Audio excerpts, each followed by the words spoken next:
the planning commenters who said, although when I did it, there were 150, not 152. So I think we've had a couple sneak in more recently. The key issues that we've drawn out are a general perception about Portishead being full and no room for new homes. I think this is a wider issue for the planning advisory group to consider, and will probably be better fed into the North Somerset plan consultation that will be commencing fairly shortly. We're dealing with a building that's built here. We need to look at the best use of this building, and that has to be a sustainable way of providing new homes if possible. We've had a lot of comments around whether the Marina is the right place for social and affordable housing. As an affordable housing provider, we absolutely refute that. We think that social housing and affordable housing play a major part of the community in Portishead. There is a very strong need identified within both the official needs data that we are working with North Somerset Council on, but also just through the expressions of interest we've received for this scheme in particular.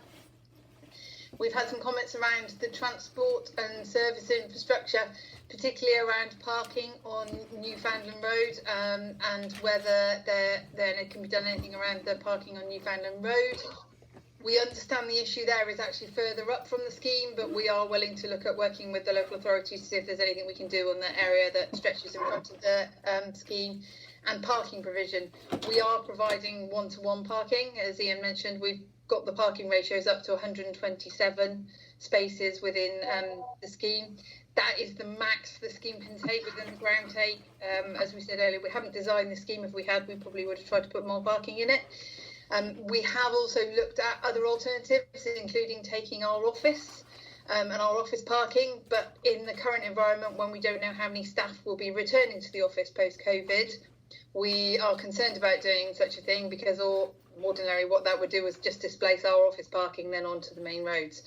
So what we want to reassure you, I suppose, is one, we do comply because we can deliver one-to-one parking, but also we're not going away. We're here to manage the scheme. So if there was an issue that arose, we are on site and we are here to manage it.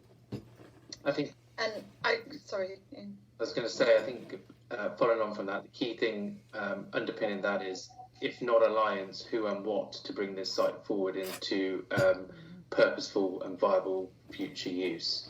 And I think that is a question for the committee to reconcile. As I said, we're aware that there's negative press on this scheme in the fact that it's a vacant property and should have been repurposed. This is a option for repurposing that site and bringing that back into a different type of use. So I think, if not alliance, who and what is a question to keep in your mind.